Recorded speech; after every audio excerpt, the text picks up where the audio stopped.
DI world India या आपके लिए है। अगर हम कभी भी किसी प्रोस्पेक्ट को प्लान दिखाने जाते हैं तो वो बड़ी उत्सुकता से हमारे प्लान को सुनता है और हम उसको प्लान बताते हैं, पर हम कभी ये नहीं सोचते कि उसको किस चीज़ की नीड है।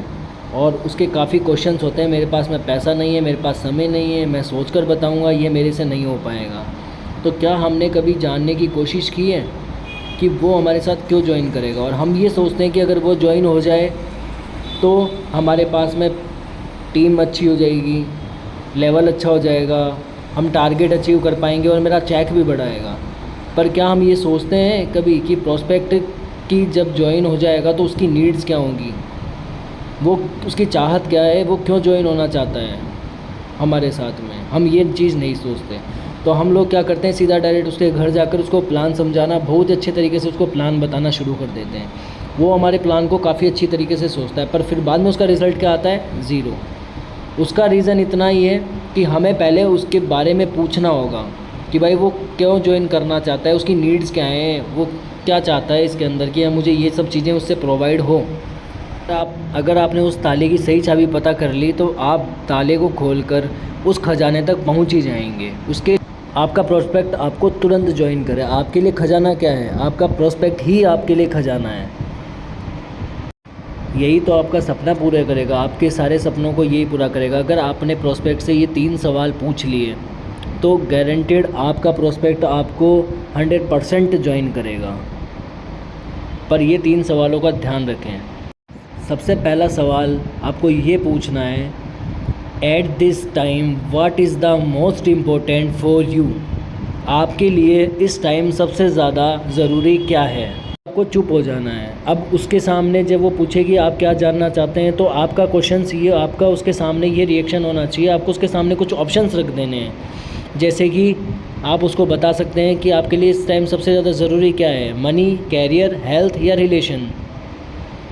सवाल के बाद में आपको चुप हो जाना है और फिर उसको सोचने का टाइम देना है ताकि वो आपको उसका राइट आंसर दे सके। फिर उसके बाद आपको दूसरा सवाल पूछना है, क्यों? मतलब उसने प्रोस्पेक्ट ने आपको इन 4 में से एक का जवाब दिया कि मेरे लिए मनी ज़रूरी है, कैरियर या हेल्थ या रिलेशनशिप, तो आपको जस्ट उसका सेकंड क्वेश्चन पूछना है, क्यों? जैसे उनका जवाब हुआ मनी, तो वो बोलेगा मुझे बाइक ख़रीदनी है, मुझे घर बनवाना है, कार लेनी है, या मुझे बाहर टूर पे जाना है या कुछ करना है। तो उसका जवाब वो सब चीज़ पैसों से पॉसिबल है। या फिर मुझे शादी करनी है और घर वाले जब तक शादी नहीं करेंगे तब तक मैं अच्छा खासा पैसा ना कमाने लग जाऊँ जाए और एकदम मेरा कैरियर भी सेट हो जाए, उसके बाद मैं उससे शादी कर सकूं। अगर प्रोस्पेक्ट इन बातों के बाद में अगर चुप हो जाए तो आप प्रोएक्टिव वर्ड का यूज़ करें।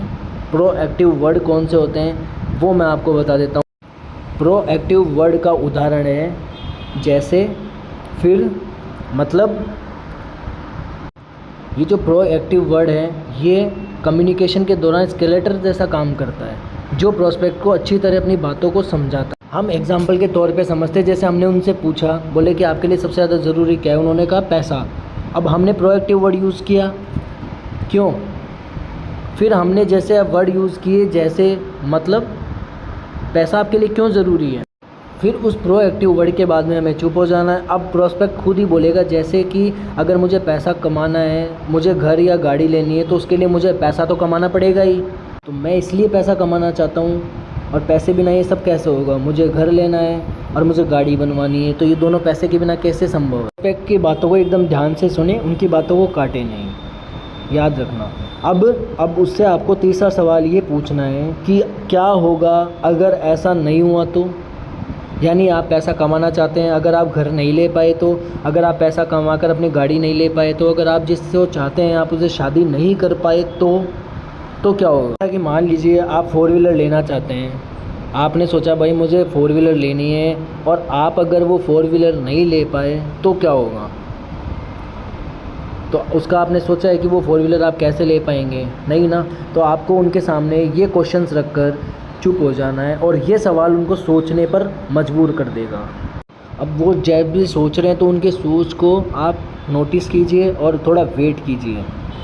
अब उनके सामने ये क्वेश्चन रखिए कि अगर कैसा होगा अगर इसका सॉल्यूशन मैं दे दूँ तो आपको, जिससे आप अपने सारे टारगेट्स अचीव कर पाएंगे, आप अपने ड्रीम्स पूरे कर पाएंगे।